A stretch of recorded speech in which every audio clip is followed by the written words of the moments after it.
Assalamualaikum dan salam sejahtera. Saya Abdullah bersama dua orang rakan sekumpulan saya iaitu Auni dan Rashida. Mewakili kumpulan 5 dari kursus Penghayatan Etika dan Peradaban Set 23. Kami di sini untuk membuat pembentangan di bawah tajuk Kelembagaan sebagai Tapak Integrasi. Tapak integrasi ialah sebuah ruang abstrak dan ruang nyata di mana pelbagai pihak atau kelompok masyarakat termasuk kelompok etnik, agama, parti politik dan badan bukan kerajaan yang berbeza etika dan peradaban bertemu dan berikhtiar mencari persetujuan atau titik pertemuan secara aman dan harmoni. Tapak integrasi ini wujud pada 3 peringkat iaitu pada peringkat makro, meso dan mikro.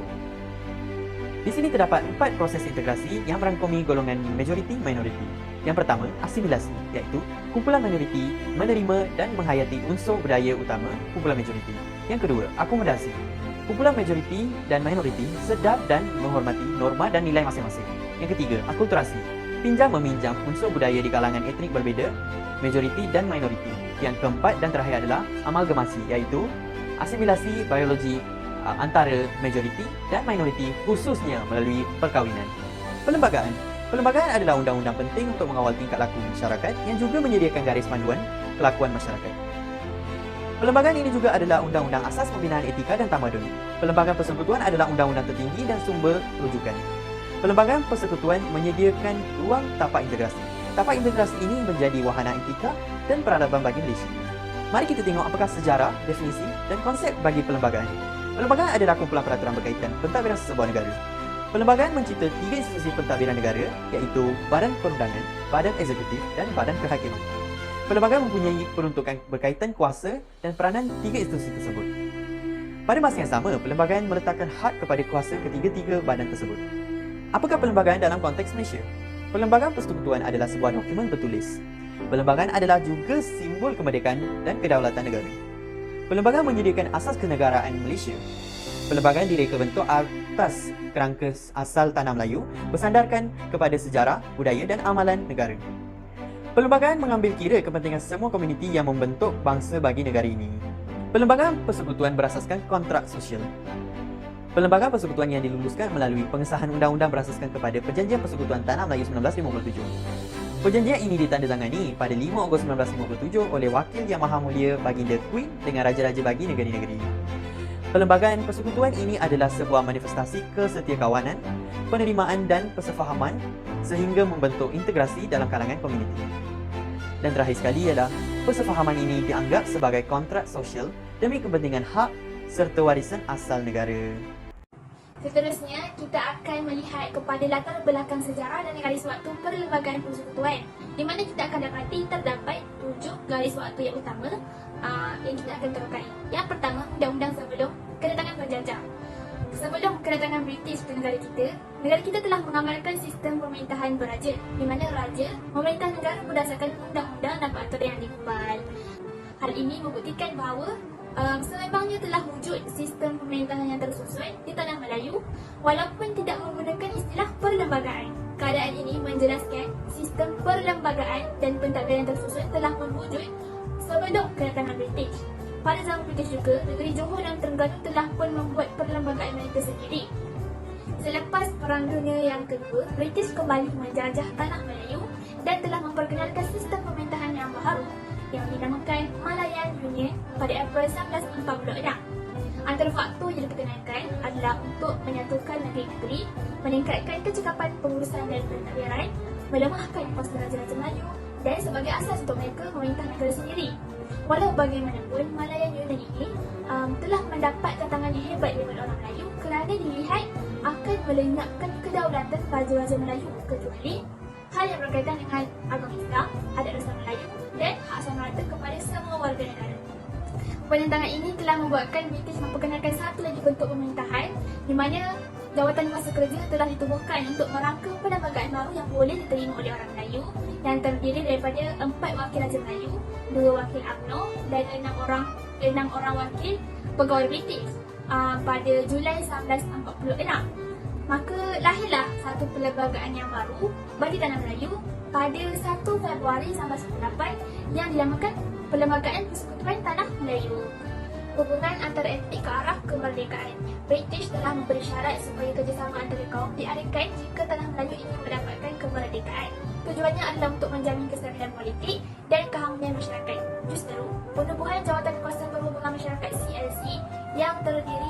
pelbagai etnik telah berusaha menyelesaikan beberapa masalah perundangan, terutamanya berkaitan perlembagaan, politik dan ekonomi. Jawatan negosiasi ini juga membincangkan pelbagai isu seperti kewarganegaraan, kedudukan khas orang Melayu serta dasar pendidikan.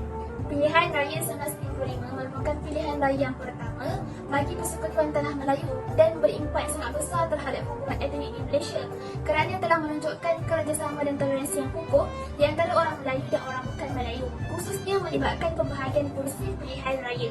Selepas pilihan raya 1955, Parti Perikatan yang mana majoriti dan menjadi kerajaan pemerintah telah menuntut British supaya mengadakan persidangan di London bagi menggubal perlembagaan untuk Tanah Melayu yang merdeka. Persidangan ini telah berjaya menubuhkan Suruhanjaya Perlembagaan Persekutuan Tanah Melayu. Pelantikan orang luar dalam penggubalan Persekutuan Tanah Melayu ini adalah untuk mengelakkan masalah berat sebelah. Jadi, Suruhanjaya RIT ini telah mengadakan referendum di kalangan penduduk Tanah Melayu termasuk orang awam, parti politik, badan awam dan sebagainya. Pada Oktober 1956, Suruhanjaya RIT telah berjaya mengumpul sebanyak 131 cadangan dari penduduk Tanah Melayu. Dan akhirnya draft pembentukan Persekutuan Tanah Melayu berjaya dibentuk pada 31 Ogos 1957. Dan Suruhanjaya RIT ini juga telah menjadi asas kepada pembentukan Perlembagaan Persekutuan Tanah Melayu. Tunku Abdul Rahman Putra telah dilantik sebagai Perdana Menteri yang pertama bersama para jemaah menteri seramai 12 orang.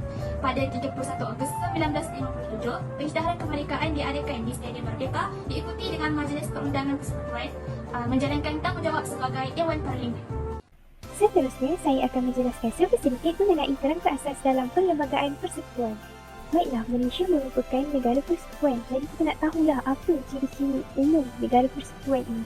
Yang pertama, mempunyai perlembagaan bertulis. Yang kedua, perkongsian kedaulatan. Yang ketiga, negeri-negeri diberi kuasa autonomi. Yang keempat, mahkamah paling tinggi mentafsir perlembagaan. Dan yang kelima, layanan sama rata antara negeri-negeri. Seterusnya, menurut perkara 3 dalam Perlembagaan Persekutuan, Islam merupakan agama bagi persekutuan, iaitu agama bagi negara.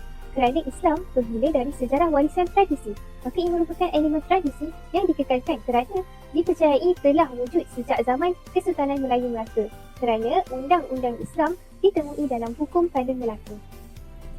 Menurut perlembagaan, Islam adalah urusan negeri. Menurut jadual 9, senarai kedua. Hal ini bermakna segala hal ehwal yang berkaitan Islam tertakluk di bawah bidang kuasa kerajaan negeri. Kemudian dalam perlembagaan juga terdapat perundangan pelaksanaan dan pentadbiran Islam seperti kedudukan mahkamah syariah dalam sistem perundangan dan juga pengecualian Islam daripada undang-undang darurat. Seterusnya, walaupun Islam merupakan agama bagi persekutuan, tetapi setiap orang berhak menganut dan mengamalkan agamanya menurut perkara 11 dalam kurungan 1. Maka agama lain boleh diamalkan dengan aman, namun tertakluk kepada syarat pengembangan agama dalam perkara 11 kurungan 4. Yang ketiga ialah Perlembagaan Persekutuan merupakan undang-undang tertinggi negara seperti yang termaktub dalam perkara 4 kurungan 1 bahawa Perlembagaan Persekutuan merupakan undang-undang utama negara. Maka semua undang-undang yang bercanggah adalah tidak sah. Oleh itu, setiap polisi dan dasar pentadbiran negara mestilah selaras dan tidak bercanggah dengan mana-mana peruntutan yang terkandung dalam Perlembagaan Persekutuan. Selain itu, keluhuran perlembagaan iaitu tuntutan untuk memuliakan perlembagaan merupakan muka negara yang ketiga. Bahagian 3 Perlembagaan Persekutuan pula ialah mengenai kewarganegaraan bermula daripada perkara 14 hinggalah perkara 31. Peruntukan ini juga digandingkan dengan hak keistimewaan Melayu. Terdapat 4 cara untuk mendapatkan warga negara Malaysia. Yang pertama ialah operasi undang-undang ataupun penguatkuasaan undang-undang. Yang kedua ialah melalui pendaftaran. Yang ketiga melalui naturalisasi iaitu permohonan warga negara. Yang keempat ialah melalui gabungan wilayah ataupun perkahwinan campur. Walaupun negara kita telah lama merdeka, namun masih terdapat lagi isu-isu yang sering berleka dan sering dikaitkan dengan masalah perpaduan seperti isu perkauman, isu agama yang boleh menyebabkan perpecahan kaum dan isu kurangnya penghayatan prinsip-prinsip hukum negara yang menyebabkan hilang nilai mulia dan tinggi. Justru perkara ini mestilah ditangani supaya perpaduan yang kukuh dapat kita perolehi kembali dan supaya kita ingati pengorbanan nenek moyang kita yang telah bekerjasama dalam membentuk perpaduan semasa pembentukan Perlembagaan Persekutuan. Dalam usaha menjadikan Perlembagaan Persekutuan sebagai tapak integrasi dan wadah penghayatan etika dan peradaban bagi Malaysia, kita tak akan terlepas daripada menghadapi pelbagai rintangan dan cabaran sama ada pada peringkat negara maupun peringkat dunia. Antara cabaran yang dihadapi termasuklah cabaran untuk mengekalkan kelangsungan elemen-elemen tradisi dalam perlembagaan. Seterusnya ialah cabaran untuk mengekalkan kelangsungan sistem negara berpersekutuan. Yang ketiga ialah cabaran untuk mengekalkan kedudukan agama secara umumnya dan Islam sebagai agama negara. Yang keempat ialah cabaran untuk mengekalkan kestabilan negara dengan menjaga kepentingan perpaduan dalam kalangan masyarakat pelbagai etnik. Seterusnya ialah cabaran untuk menghadapi gelombang hak asasi dan Orde Baru dunia. Dan yang terakhir ialah cabaran untuk mengekalkan keamanan negara dengan mengawal dan menghapuskan aktiviti subversif dan jenayah terancam. Sekian, itu sahaja daripada kami kumpulan 5. Terima kasih.